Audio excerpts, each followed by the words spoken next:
Continuamos hoy, amigo oyente, nuestro recorrido por el libro de Zacarías.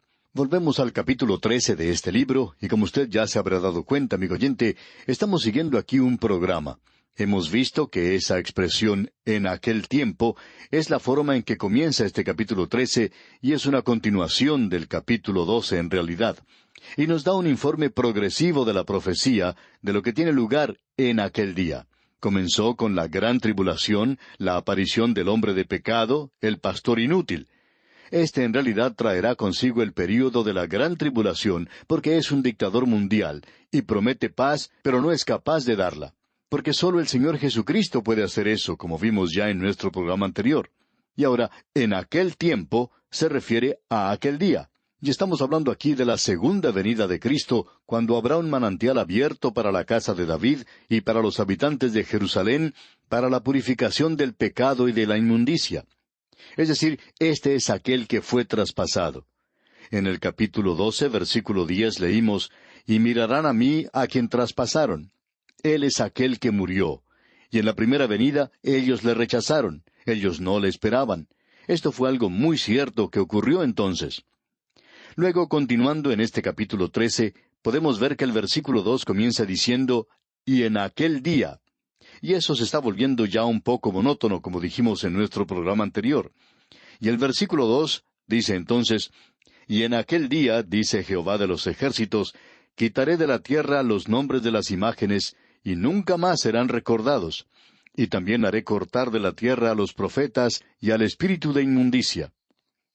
Tratamos este tema un poco en nuestro programa anterior. Él va a quitar los ídolos. Y queremos leer en relación con esto un versículo en las Escrituras que encontramos allá en el capítulo 19 del libro de Apocalipsis. Y quisiéramos leer allí el versículo 20 que dice, «Y la bestia fue apresada, y con ella el falso profeta que había hecho delante de ella las señales, con las cuales había engañado a los que recibieron la marca de la bestia y habían adorado su imagen. Estos dos fueron lanzados vivos dentro de un lago de fuego que arde con azufre». Aparentemente, la referencia a los demonios en aquella ocasión y al espíritu de inmundicia que se menciona en Zacarías, creemos que estos espíritus de inmundicia en realidad se refieren a todos los demonios en todo el mundo, no sencillamente a esta tierra en particular. Pero esta será una expulsión final de ellos, y serán cortados para siempre. Y es lógico creer que en aquel tiempo, en el libro de Apocalipsis, el diablo es ese espíritu que es arrojado en ese abismo profundo. Y luego tenemos aquí el falso profeta y la bestia, es decir, al anticristo. Y ellos son arrojados en el lago de fuego. Ahora pensamos que estos demonios son arrojados a un lugar o al otro. Por lo menos se nos indica aquí que son quitados de la tierra, cortados de la tierra en esa ocasión en particular. Y eso es algo realmente tremendo. La idolatría y la profecía falsa, junto con la dinámica demoníaca, y aquí estos espíritus inmundos son esa dinámica demoníaca que se presenta, y creemos que hemos visto una manifestación especial de esto en nuestra época en particular en la historia. Pero Él quitará todo esto en aquella ocasión en particular. Y creemos que tiene que ver con esos fetiches que estaban poniendo. Los becerros de oro no habían sido levantados otra vez en Betel, en Samaria. En realidad, era esa clase de idolatría que aparentemente no había regresado. Pero por cierto que había estos pequeños ídolos caseros en algunos hogares, y además ellos también trataban con el zodíaco. Ahora, en el día de hoy estamos apreciando un regreso a esta clase de cosas. Uno pensaría que somos producto del paganismo, y que habiendo salido de esto, el mundo no regresaría otra vez allí. Pero el mundo está regresando a esto porque gradualmente estamos avanzando hacia las tinieblas nuevamente, a causa de la falta de conocimiento de la palabra de Dios. Ese es el cuadro que se nos presenta aquí. Y esa es la explicación de por qué vemos estas dinámicas demoníacas manifestadas en nuestro propio día. Y eso es lo que le da energía al ocultismo del presente. Y allí no hace falta la energía en relación con esto. Ahora, esto quiere decir aquí que es una terminación total y completa de la idolatría, y que también se corta completamente a los demonios, y debemos decir que esto cubre en realidad toda la tierra. Veamos ahora lo que nos dicen los versículos 3 y 4 de este capítulo 13 de Zacarías. «Y acontecerá que cuando alguno profetizare aún, le dirán su padre y su madre que lo engendraron, no vivirás, porque has hablado mentira en el nombre de Jehová, y su padre y su madre que lo engendraron le traspasarán cuando profetizare. Y sucederá en aquel tiempo que todos los profetas se avergonzarán de su visión cuando profetizaren, ni nunca más vestirán el manto velloso para mentir. Hay dos cosas que nos interesan aquí en esta porción. La realidad es que esos profetas, cuando regrese el Señor, se sentirán avergonzados de tratar de profetizar en esa época en particular. Esta visión falsa causa que ellos se sientan verdaderamente confundidos, ya que el Señor Jesucristo ha venido, y hace de ellos unas personas mentirosas. La segunda cosa que nos damos cuenta aquí es ese manto que ellos están usando. Aquí se le llama el manto velloso para mentir. Y los profetas utilizaban eso en Israel, y era un manto, como se explica aquí, lleno de vellos. Es esa clase de ropa que uno encuentra mencionada en otras partes en la Escritura. Esaú era una persona muy vellosa, y él se asemejaba a esa clase de persona. Parecería como que él estuviera usando un manto velloso. Y también debemos decir que Elías utilizaba un manto como este para sí mismo. Recuerda usted que este fue el manto que cayó sobre Eliseo. Así es que lo que tenemos aquí no es algo completamente nuevo, sino algo de lo cual ya tenemos conocimiento. Y se menciona aquí que estas son cosas que serán quitadas. Ahora, ¿por qué? Bueno, las profecías se acabarán, dice el apóstol Pablo en su primera carta a los Corintios capítulo 13, versículo 8. Ya se habrá cumplido todo. Y estos profetas aquí serán hechos mentirosos y sus profecías no se cumplirán. Ahora en el versículo 5 de este capítulo 13 de Zacarías leemos, y dirá, no soy profeta, labrador soy de la tierra, pues he estado en el campo desde mi juventud. Es decir, que el trabajo, la tarea del profeta, ya no existirá más en Israel. Aquellos hombres que eran profetas falsos van a tener que regresar a trabajar la tierra, a ser labradores. Usted recuerda que eso era lo que hacía Amós. Y él regresó a esa labor después de haber concluido su tarea como profeta. Así es que, en aquel día, esto tendrá lugar. Llegamos ahora al versículo 6, y queremos considerar lo que nos dicen los versículos 6 y 7 juntos. Ambos son versículos muy sorprendentes. En realidad, esto es algo que los críticos han tratado de quitar de este texto. Para comenzar, ellos decían que era sorprendente ver que esta profecía había sido dada en este tiempo. Y lo es. Y eso es lo sorprendente y lo maravilloso de esto. Y no vale la pena rechazarlo, sino que esto debe alertarnos. Escuche usted lo que dice el versículo 6 de este capítulo 13 de Zacarías. Y le preguntarán, ¿qué heridas son estas en tus manos? Y él responderá, con ellas fui herido en casa de mis amigos. Debemos decir nuevamente que este es un versículo de las Escrituras realmente maravilloso. Con ellas fui herido en casa de mis amigos.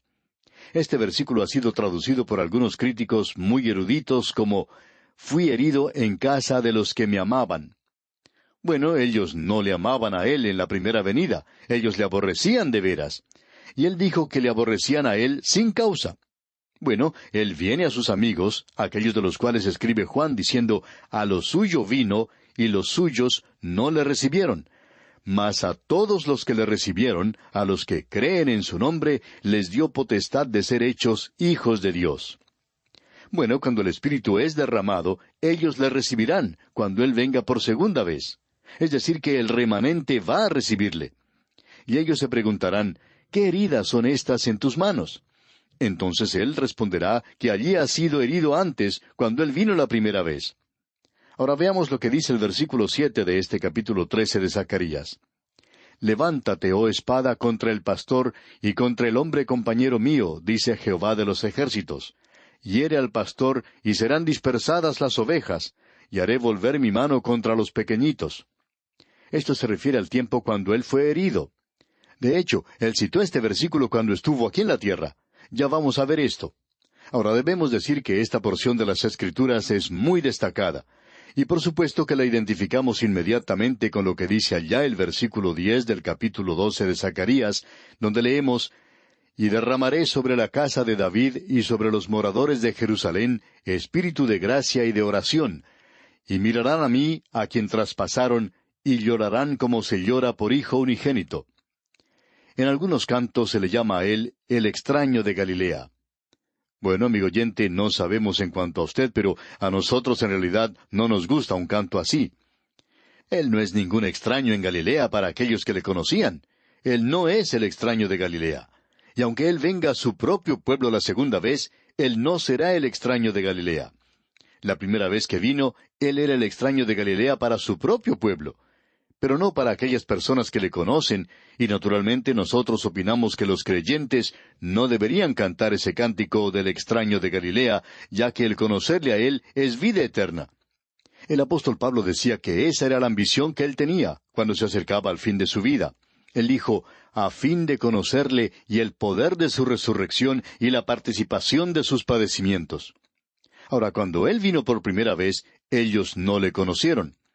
A veces hay aquellos que hablan de este asunto, de una identidad equivocada, y esto ha sido fuente para que muchos escritores escribieran libros, comedias y tragedias a través de los años. Shakespeare, por ejemplo, escribió La Comedia de los Errores. Dickens, por su parte, escribió La Historia de dos ciudades. Y hay muchas producciones dramáticas basadas en esta idea, como la del Conde de Montecristo, por ejemplo. Pero esto es mucho más trágico, amigo oyente, cuando sucede en la vida real, cuando es una historia de la vida real. A veces uno lee de esto en los periódicos. Hace algún tiempo se mencionó la historia de una madre que no había visto a su hija por 17 años. Fue a encontrarla a una gran ciudad y pasó de largo sin reconocerla. Pasó algún tiempo hasta que lograron encontrarse otra vez porque la madre ni siquiera había reconocido a su propia hija. También había una madre que no había visto a su hija desde que ésta era una niña. No la había conocido para nada. Y creemos que la tragedia más grande es expresada en solamente unas pocas palabras. A lo suyo vino, y los suyos no le recibieron. ¡Qué cuadro este que tenemos aquí, amigo oyente! Y usted recuerda que Juan el Bautista mencionó esto cuando dijo allá en el capítulo 1 del Evangelio según San Juan, versículo 26, Yo bautizo con agua, mas en medio de vosotros está uno a quien vosotros no conocéis. Y el Señor Jesucristo mismo dijo, Porque vosotros no conocéis el tiempo de vuestra visitación. ¡Qué declaración más tremenda es, amigo oyente! Luego el apóstol Pablo en su segunda epístola a los Corintios capítulo 3, versículos 14 y 15 dice, Pero el entendimiento de ellos se embotó, porque hasta el día de hoy, cuando leen el antiguo pacto, les queda el mismo velo no descubierto, el cual por Cristo es quitado. Y aún hasta el día de hoy, cuando se lee a Moisés, el velo está puesto sobre el corazón de ellos. Y usted puede notar que este velo se encuentra sobre sus corazones. Y puede darse cuenta que cuando es quitado, cuando el corazón está correcto, uno puede volverse a Él. Él es extraño solamente para con aquellos que no le conocen como Salvador. De eso es, por tanto, de lo que nos está hablando aquí Zacarías. Así es que, en su primera venida, ellos no le conocieron. Pero hubo redención. Y esa es la palabra principal de su primera venida. Y revelación es la palabra principal de su segunda venida. Fue reconciliación en su primera venida, reconocimiento en su segunda venida.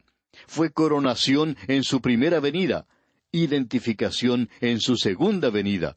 Fue algo místico en su primera venida, y será una manifestación en su segunda venida. En su primera venida fue propiciación, en su segunda venida será proclamación. ¡Qué cuadro el que tenemos aquí de esto, amigo oyente! ¿No nos sorprende entonces que él, hablando con sus discípulos, les preguntaron quién creían ellos que él era? Y fue Pedro el que habló por los demás y dijo, Tú eres el Cristo, el Hijo del Dios viviente. Y le preguntarán, dice aquel versículo 6 de este capítulo 13 de Zacarías, ¿qué heridas son estas en tus manos? Y él responderá, Con ellas fui herido en casa de mis amigos. Vine a los míos propios. La mujer samaritana le dijo, ¿Cómo tú, siendo judío, me pides a mí de beber? Y usted recuerda que él también le dijo a sus discípulos, Id antes a las ovejas perdidas de la casa de Israel. Y el remanente en aquel entonces le había aceptado y le había recibido, pero era solo un remanente. Y será un remanente en su segunda venida también. Pensamos que será un remanente mucho más grande, pero será un remanente porque en ese tiempo el Espíritu de Dios será derramado, y eso, hasta el presente, no ha ocurrido. El Espíritu Santo vino en el día de Pentecostés y se derramó sobre unas 120 personas, y fue un día de fiesta en Jerusalén, y había muchas otras personas en ese lugar. Ahora aquí el versículo 7, en su primera parte, dice, Levántate, oh espada, contra el pastor y contra el hombre compañero mío. No nos venga a decir, amigo oyente, que en el Antiguo y en el Nuevo Testamento no se nos enseña la deidad de Cristo. Aquí se le llama compañero mío. Él es igual a mí. Y luego sigue diciendo aquí este versículo 7, hiere al pastor y serán dispersadas las ovejas, y haré volver mi mano contra los pequeñitos. ¿Quién hubiera pensado que esto se refiriera al mismo Señor Jesucristo? Pero es una referencia a Él, porque cuando uno lee lo que dice el Evangelio según San Mateo, capítulo 26, versículo 31, se puede dar cuenta de eso. Allí entonces encontramos que dice, Entonces Jesús les dijo, Todos vosotros os escandalizaréis de mí esta noche, porque escrito está, Heriré al pastor, y las ovejas del rebaño serán dispersadas. Él ha aplicado esto a sí mismo. Así es que el Señor Jesucristo está diciendo esto aquí. Y aquellos que niegan que Dios tiene un propósito futuro para Israel, pues debemos decirle que en esta serie de profecías tenemos aquello que se relaciona con la primera y con la segunda venida de Cristo. ¿Y acaso el Señor Jesucristo mintió? Él está diciendo aquí que Zacarías estaba refiriéndose a él cuando dijo, Heriré al pastor, y las ovejas del rebaño serán dispersadas. Y cuando Él venga, la segunda vez, ellos dirán, ¿qué heridas son estas en tus manos? Y Él responderá, con ellas fui herido en casa de mis amigos. Y luego la profecía continúa porque ellos le van a conocer. Y Él dice en el capítulo 12 que ese será el gran día de arrepentimiento. Y ahora en el versículo 8 del capítulo 13 de Zacarías leemos, Y acontecerá en toda la tierra, dice Jehová, que las 2/3 partes serán cortadas en ella y se perderán, mas la tercera quedará en ella. Creemos que esto es en referencia al remanente. La tercera quedará en ella. Y luego el versículo 9 dice, Y meteré en el fuego a la tercera parte, y los fundiré como se funde la plata, y los probaré como se prueba el oro. Él invocará mi nombre, y yo le oiré, y diré, Pueblo mío, y él dirá, Jehová es mi Dios. ¿No le parece esta una declaración maravillosa, amigo oyente? Esa es la razón por la cual esos 144,000 son sellados en el momento de la gran tribulación. Estos son aquellos que tomarán una posición entonces. Estos son aquellos que van a ser fieles a Él. Estos son los que van a pasar a través de ese período de la gran tribulación. ¿Por qué? Porque están sellados. Ellos van a vencer. ¿Qué pasaje de las Escrituras más maravilloso es este? Amigo oyente, nosotros mismos vamos a poder vencer, yo podré vencer y usted podrá vencer si confiamos en Cristo como nuestro Salvador personal. Bien, vamos a detenernos aquí por hoy. Mientras tanto, le sugerimos leer todo el capítulo 14, que es el último capítulo de este libro, para que esté al tanto de lo que consideraremos en nuestro próximo programa. Es nuestra oración que Dios le bendiga abundantemente.